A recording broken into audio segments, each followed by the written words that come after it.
भारत की राजधानी दिल्ली। दिल्ली में आज सांस लेना इतना खतरनाक है, अगर कोई गलती से वहां चला भी जाए तो अगर वो एक बार सांस लेता है तो वो एक साथ 10 सिगरेट पीने जैसा होगा। तो दोस्तों, यहाँ पर हम बात करेंगे दिल्ली की सिचुएशन के बारे में। यहाँ पर एयर क्वालिटी कैसी हो चुकी है, आखिर इसके पीछे रीजन क्या है। दिल्ली का जो AQI है वो बेहद खराब और गाजियाबाद में गंभीर स्तर पर पहुंच चुका है। तो वो भी तब जब यहाँ पर जो टेम्परेचर है वो भी सामान्य यानी कि नॉर्मल से कम टेम्परेचर पर ऐसी सिचुएशन बन चुकी है। तो आइए इस पूरी वीडियो में समझते आखिर ऐसा क्या हुआ, ऐसा क्यों और इसका वैज्ञानिक कारण क्या है, आम लोगों का इस पर क्या असर पड़ सकता है। यहाँ पर आप बहुत सारे आर्टिकल देख सकते हैं, सभी न्यूज़पेपर में ऑलमोस्ट ये खबर आ चुकी, ये जो न्यूज है आ चुकी कि एयर क्वालिटी की जो दिल्ली का जो एयर क्वालिटी इंडेक्स है वो बहुत ही ज्यादा खराब है, यानी कि 400 से पार कर चुका है। हालांकि उसको सिर्फ 2.5 से नीचे रहना चाहिए था। तो दिल्ली का जो AQI बेहद खराब है। गाजियाबाद में औसत से कम तापमान के बीच ये गंभीर बन चुका है।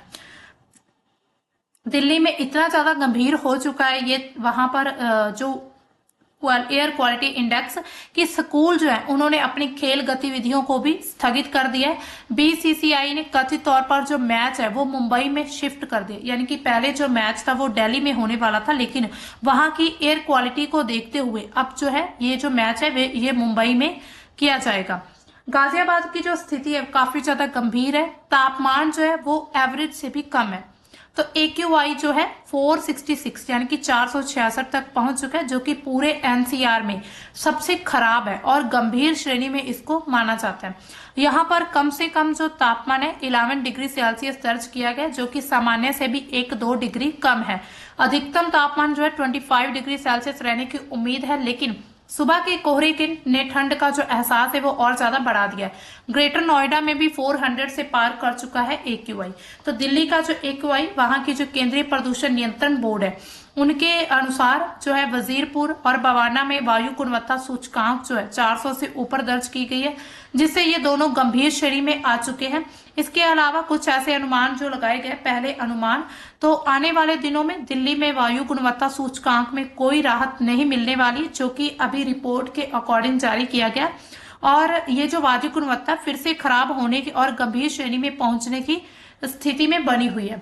अब वायु प्रदूषण के मुख्य स्रोत अगर हम देखें तो सबसे पहले वहां पर जो वाहन है, यानी कि अगर हम सबसे ज्यादा भीड़ भाड़ वाला शहर की बात करें और उससे भी ज्यादा अगर हम देखें जहां पर सबसे ज्यादा व्हीकल्स जो है, सबसे ज्यादा जो गाड़ियां कहां पर यूज होती हैं, तो ये है दिल्ली ही ऐसा शहर है जहां पर ऐसे मतलब बहुत ही ज्यादा हमें व्हीकल देखने को मिलते हैं। अगर किसी ने एक शॉप से दूसरी शॉप तक यानी कि 1-2 किलोमीटर तक भी जाना है तो वो भी यहाँ दिल्ली में अपनी गाड़ी लेकर जाता है।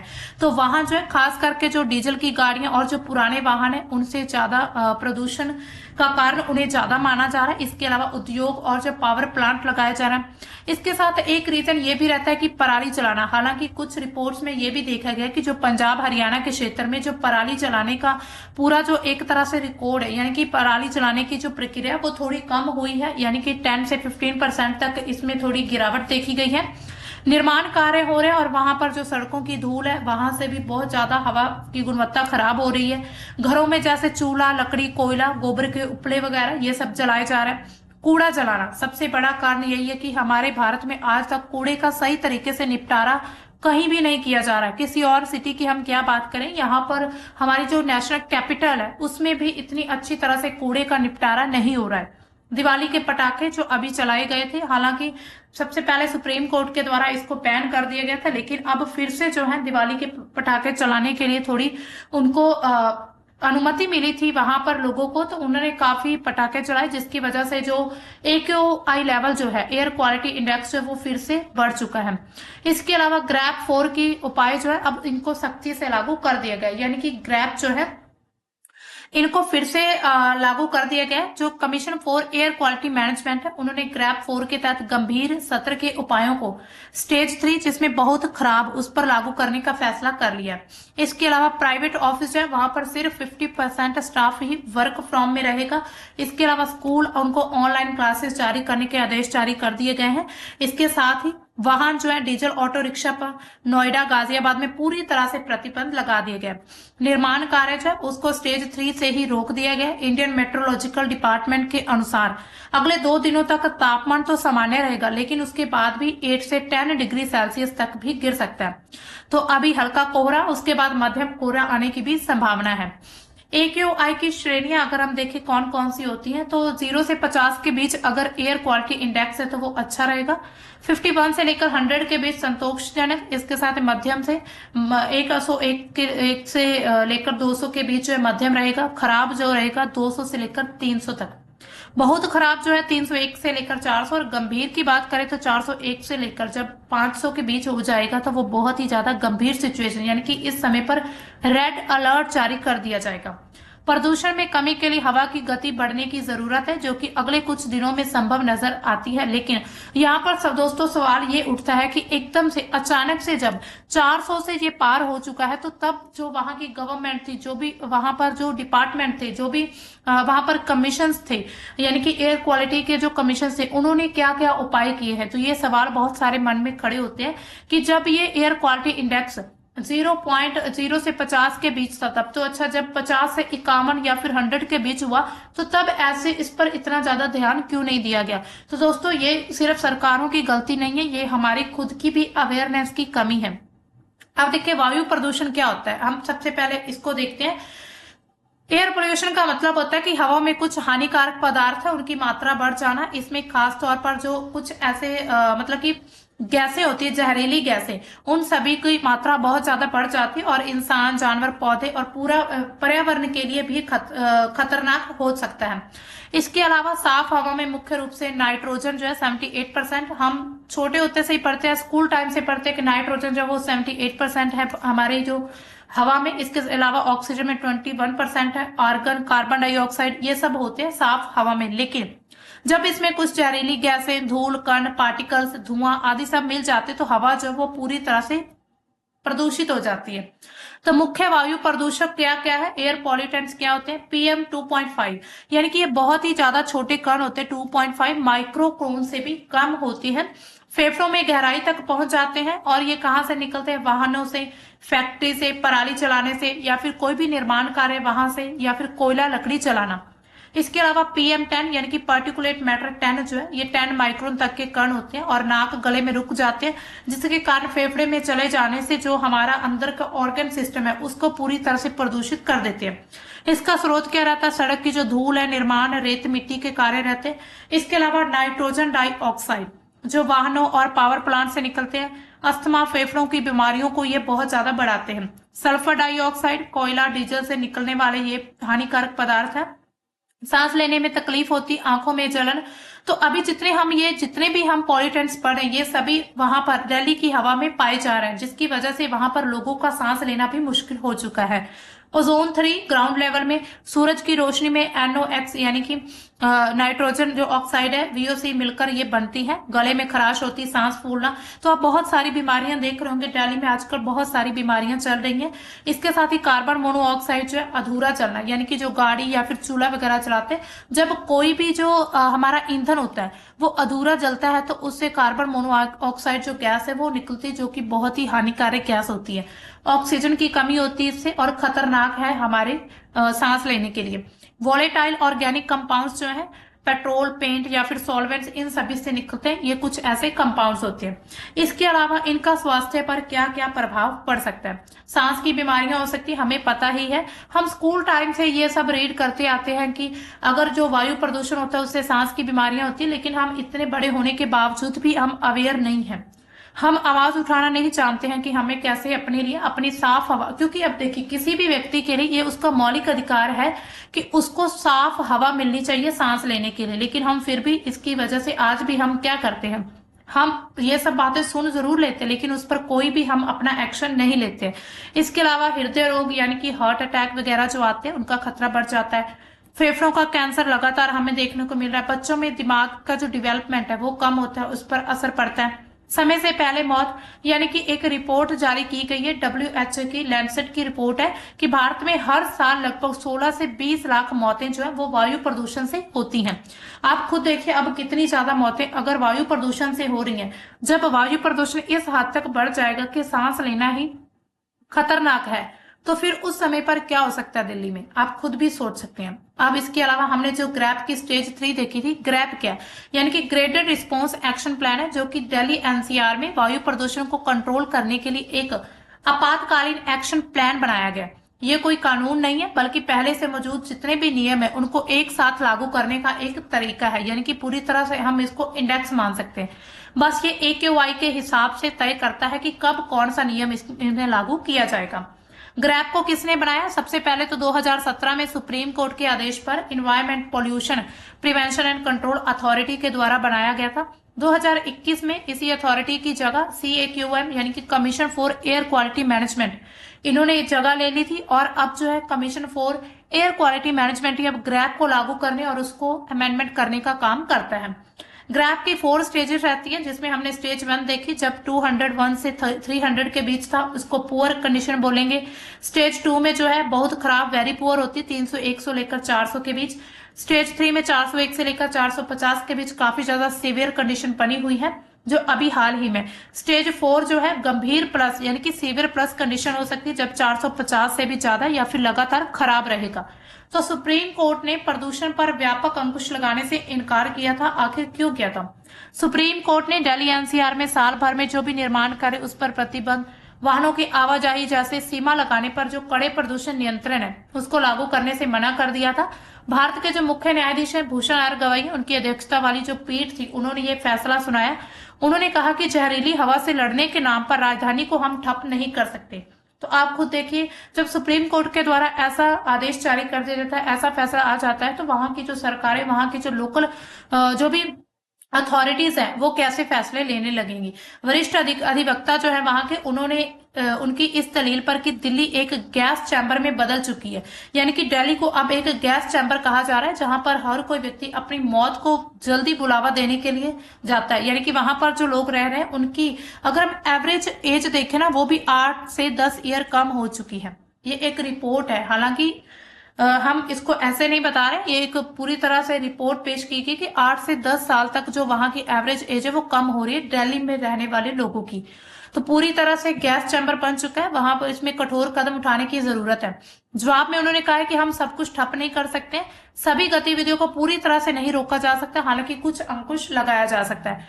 इसके अलावा न्यायमूर्ति वहां पर जो विनोद चंद्रन, न्यायमूर्ति NV अंजारिया की जो पीठ है, उन्होंने कहा कि हमें बिहार, उत्तर प्रदेश के उन लोगों के बारे में सोचना होगा जो यहाँ पर काम करने आए हैं, दिहाड़ी मजदूर हैं। यानी कि अगर हम काम यहाँ पर बंद कर देते, सब कुछ पर प्रतिबंध लग जाता है, तो वो लोग कहाँ पर जाएंगे, उनकी आजीविका को खतरा होगा। तो प्रस्तावित समाधान जो है समस्या से ज्यादा बुरा नहीं हो सकता है।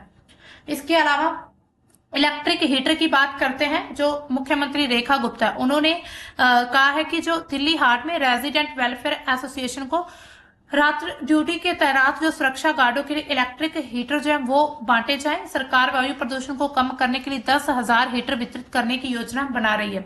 तो मुख्यमंत्री के उन्होंने एक बयान में क्या कहा है कि राजधानी में लकड़ी, कचरे, कोयले को खुले में जलाना प्रदूषण का एक प्रमुख कारण है। इस समस्या से निपटने के लिए दिल्ली सरकार ने आज से योजना शुरू की है, जिसके तहत CSR फंडिंग के माध्यम से विभिन्न RWA के 10,000 से अधिक इलेक्ट्रिक हीटर उपलब्ध कराए जाएंगे। यानी कि इन हीटर से जो उनकी वायु गुणवत्ता है, वो उनके आसपास का जो एयर क्वालिटी है वो ठीक हो सकती है।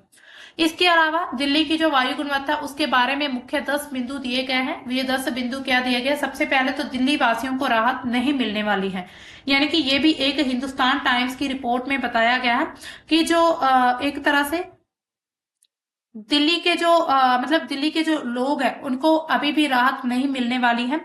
जो सरकारी समीर ऐप जो है उनके उसके अनुसार ये चीज कही गई कि AQI जो इंडेक्स है, जो एयर क्वालिटी इंडेक्स है वो 370 तक दर्ज किया गया है। यहाँ लगातार 8वां दिन ऐसा बना है जब AQI बेहद खराब श्रेणी में है। केंद्रीय प्रदूषण नियंत्रण बोर्ड उसके अनुसार जो है AQI का स्तर जो है 392 से भी बढ़कर मंगलवार को 374 तक बढ़ चुका है, जो कि 351 तक था, अब वो बढ़कर 374, यानी कि लगातार अगर हम देखें दिन प्रतिदिन लगातार ये एयर क्वालिटी इंडेक्स वो लगातार बढ़ता जा रहा है। इसके अलावा 18 स्टेशन जो है गंभीर श्रेणी पार कर चुके हैं। 18 से अधिक जो स्टेशन है जो कि 400 से ऊपर जिनका AQI दर्ज किया गया, इसमें चांदनी चौक का, आनंद विहार, मुंडका, बवाना, नरेला, DTU और वजीरपुर जो है ये सब शामिल है, जिसमें कई लगातार 400 से लेकर 450 की सीमा पार करते हैं। इसके अलावा आगे और भी बुरे दिन आने वाले हैं। तो ये भी कहा जा रहा है पृथ्वी विज्ञान मंत्रालय के द्वारा कि वायु गुणवत्ता प्रारंभिक चेतावनी प्रणाली ने कहा कि स्थिर हवा, सर्दियों के उल्ट होने के कारण दिल्ली की जो वायु गुणवत्ता है गंभीर श्रेणी में आ चुकी है। अगले 6 दिनों में बहुत ही खराब से गंभीर प्लस श्रेणी भी बन सकती है। इसके अलावा प्रदूषण का कारण क्या है, तो कुछ ऐसी स्पोर्ट सिस्टम था जो IITM का स्पोर्ट सिस्टम, उसके अकॉर्डिंग जो वाहनों से निकलने वाला उत्सर्जन का PM है 2.5 प्रदूषण में 17% उसका योगदान है।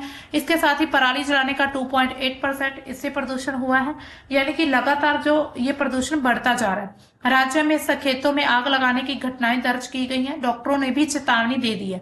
कुछ ऐसे एक्सपर्ट उन्होंने कहा है कि वायु प्रदूषण जो है चिकित्सा आपातकाल के क्षेत्र में भी प्रवेश कर चुका है। अस्पतालों में श्वसन प्रदूषण से जुड़े मामले जो उसमें 10 से 15% तक वृद्धि देखी गई है। इसके अलावा मास्क इस चीज में मददगार है या नहीं, डॉक्टरों ने कहा है कि मास्क और प्यूरीफायर जो है सीमित व्यक्तिगत सुरक्षा प्रदान करते हैं और ये प्रणालीगत समाधानों की जगह नहीं ले सकते, यानी कि लिमिटेड सुरक्षा मिल सकती है कुछ लोगों को। जो लोग प्यूरीफायर, एयर प्यूरीफायर जो है अफोर्ड नहीं कर सकते, उनके लिए ये समस्या वैसे ही बनी रहेगी। दिल्ली में 80% जो है घर प्रभावित हो चुके हैं। इसके अलावा सुप्रीम कोर्ट ने भी दखल दिया। इस हफ्ते की शुरुआत में सुप्रीम कोर्ट ने नवंबर दिसंबर में होने वाले जितने भी स्कूली खेल आयोजन थे, जितनी भी गतिविधियां थी, उनको टालने का आदेश जारी कर दिया कि उनको टाल दिया जाएगा या फिर उनको डिले कर दिया जाएगा। इसके अलावा बाहरी गतिविधियां आयोजित करना बच्चों को गैस चैम्बर में प्रशिक्षण देने जैसा होगा। इसके अलावा कोर्ट ने वायु प्रदूषण नियंत्रण की मासिक निगरानी पर भी जोर दिया और राज्यों से कहा कि वे CAQM के जो प्रणाली चलाने संबंधी दिशा निर्देश है उनकी सच्चाई से पालन करें, यानी कि जितने भी आदेश किसी भी एजेंसी के द्वारा, किसी भी अथॉरिटी के द्वारा दिए जाते हैं, उनका सही तरीके से ट्रांसपेरेंसी से पालन होना चाहिए। दिल्ली का जो वायु प्रदूषण है, इसमें जो भी शिक्षा के निदेशालय, खेल निदेशालय, अगले आदेश तक जितने भी स्कूल, शैक्षणिक संस्थान है, उन सभी को ऑनलाइन कर दिया गया है, यानी कि वहां पर ऑफलाइन बच्चे स्कूल में नहीं जाएंगे, ताकि वो खुद में घर को थोड़ा सेफ रख सके। हालांकि हमारा घर भी पूरी तरह से सेफ नहीं होता है। जो भी हमारी विंडोज होती हैं, जो भी हमारे डोर होते हैं, उनके जरिए जो भी PM पार्टिकुलेट जो मैटर होते हैं वो घर में प्रवेश करते हैं, और जब हम घर को पूरी तरह से बंद रखते हैं तो हमारा जो घर के अंदर का एयर क्वालिटी इंडेक्स है वो खराब होना शुरू हो जाता है। इसके स्वास्थ्य पर क्या प्रभाव पड़ सकते हैं? सबसे ज्यादा खतरे में हो सकते हैं बच्चे। फेफड़े अभी भी बन रहे होते हैं बच्चों के, सांस तेज लेते हैं, जिससे 10 गुना ज्यादा प्रदूषण उनके शरीर में चला जाता है। बुजुर्ग पहले से जो हृदय फेफड़े की बीमारी से जूझ रहे हैं, उनके लिए सबसे ज्यादा खतरा हो सकता है। गर्भवती महिलाएं, जो कि बच्चों के दिमाग, फेफड़े पर भी डायरेक्ट असर होगा। अस्थमा, COPD, दिल के मरीज, छोटा सा AQI बढ़ना भी उनको अस्पताल पहुंचा सकता है। इसके अलावा दिल्ली के जो आंकड़े हैं 2024-25 के, हर साल नवंबर जनवरी में अस्पताल में सांस के जो मरीज थे 3 से 5 गुना बढ़ जाते हैं। एम्स दिल्ली का जो हॉस्पिटल है उसमें 30 से 40% ज्यादा हार्ट अटैक के केसेस आते हैं। बच्चों में अस्थमा अटैक 5 से 7 गुना बढ़ जाता है, जबकि AQI जो है 300 प्लस रहता है, यानी कि AQI जो है वो 3 से बढ़ जाता है, और इसी के साथ ही बच्चों में अस्थमा की बीमारियां भी बढ़नी शुरू हो जाती हैं। बचाव के कुछ आसान उपाय क्या हो सकते हैं? अगर हम देखें, वहां हालांकि दिल्ली की जो कंडीशन है वो रहने लायक तो बिल्कुल भी नहीं है। अगर कोई सही से खुद को यानी कि सेफ रखना चाहता है तो उसको दिल्ली छोड़ना ही सही लगता है, कि हमें अपने इस एरिया को छोड़कर कहीं और चले जाना चाहिए जहां पर हमें इतनी एयर क्वालिटी इंडेक्स खराब ना मिले। इसके साथ ही कुछ आसान उपाय के, घर से ज्यादा बाहर ना निकले। सुबह 6 बजे और रात के 8 बजे के बाद तो बिल्कुल भी ना निकले। इसके अलावा N95 या N99 मास्क जो है ये इसको जरूर पहने। ये साधारण हालांकि सरकारों के द्वारा ये कहा जाता है, इस सॉरी कुछ कंपनीज के द्वारा ये कहा जाता है कि साधारण कपड़े का मास्क बेकार है। दरवाजे खिड़कियों को बंद रखें, एग्जॉस्ट फैन को चलाकर रखें, घर में HEPA फिल्टर वाला एयर प्यूरिफायर जरूर लगाएं। अगर आप एयर प्यूरिफायर अफोर्ड कर सकते तो उसमें आप देखना है कि HEPA जो है क्वालिटी का, HEPA कंपनी का जरूर होना चाहिए। सुबह की वॉक जॉगिंग इसको बंद कर दें, इंडोर एक्सरसाइज करें। बच्चों बुजुर्ग को घर से बाहर बिल्कुल ना निकालें जब तक कि AQI 300+ है। यहाँ पर आप देख सकते हैं ये होता है HEPA एयर प्यूरिफायर, यानी कि HEPA का फिल्टर ऐसा कुछ दिखता है। तो अगर आप फिल्टर लेना चाहते हैं तो इस प्रकार का फिल्टर ही यूज करें, तो ये ज्यादा भरोसेमंद है। इसके अलावा बचाव के 100% कारगर उपाय क्या हो सकते हैं, तो इसमें जो है मास्क को सही तरीके से पहना जाए जो कि PM 2.5 को रोकता है। घर में HEPA फिल्टर जो है उस वाला प्यूरिफायर लेकर जरूर आए जो कि PM 2.5 को 99% कम कर देता है। इसके अलावा बिल्कुल बाहर ना निकलें। कार में भी HEPA फिल्टर का यूज करें, रीसर्कुलेशन मोड को ऑन रखें। तो इसी तरह अगर आप चाहें तो कुछ उपाय करके अपने आसपास की हवा, अपने रूम की हवा, अपने घर की हवा को थोड़ा स्वच्छ बना सकते हैं। हालांकि पूरी तरह से ये प्यूरिफायर नहीं होने वाली, लेकिन फिर भी कहीं ना कहीं इसमें आपको जो सांस लेने जैसी हवा है वो प्रोवाइड हो सकती है। तो दोस्तों आपको क्या लगता है कि हवा केवल मौसम की वजह से खराब हुई है या फिर इसके पीछे और क्या कारण है? हालांकि ये सिर्फ आधी ही सच्चाई है कि मौसम की वजह से ये हवा खराब हुई है, इसके पीछे के कारण हमें साफ साफ नजर आते हैं। असली वजह तो ये है कि मौसम के साथ साथ हम जो मानवीय गतिविधियां कर, जो दोनों मिलकर खतरनाक कॉकटेल बना रही हैं। अगर देखिए, अगर आपको इसके बारे में और भी मतलब जानकारी चाहिए तो आप हमारे चैनल को जरूर सब्सक्राइब करिएगा ताकि हम समय समय पर आपको जानकारी देते रहें। आपके इसके बारे में क्या विचार है कि अगर साफ हवा चाहिए, अगर हमारा जो राइट टू लाइफ है, अगर हमें अपने राइट टू लाइफ को मतलब कि लागू करवाना है तो क्या दिल्ली छोड़ना पड़ेगा, दिल्ली जैसे प्रदूषित शहर को? और इसके साथ ही दोस्तों कैपिटल को बदलने की भी बात चल रही है। तो क्या जो है हमारे भारत की जो कैपिटल है न्यू दिल्ली यानी कि NCR दिल्ली जो है उसको बदल देना चाहिए, या फिर सरकार को कुछ ऐसे उपाय करने चाहिए जिससे वहां पर जो AQI एयर क्वालिटी इंडेक्स है उसको नॉर्मल स्तर पर, यानी कि आम लोगों के लेवल पर, यानी कि जो हमारे मनुष्य जीवन के लिए जरूरी होता है एयर क्वालिटी इंडेक्स, उसको उतना रखा जाए। तो आप इसके बारे में जो भी विचार है हमें कमेंट सेक्शन में बता सकते हैं। मिलते हैं हम अपने नेक्स्ट करंट के टॉपिक में, तब तक के लिए बाय, थैंक्स फॉर वॉचिंग।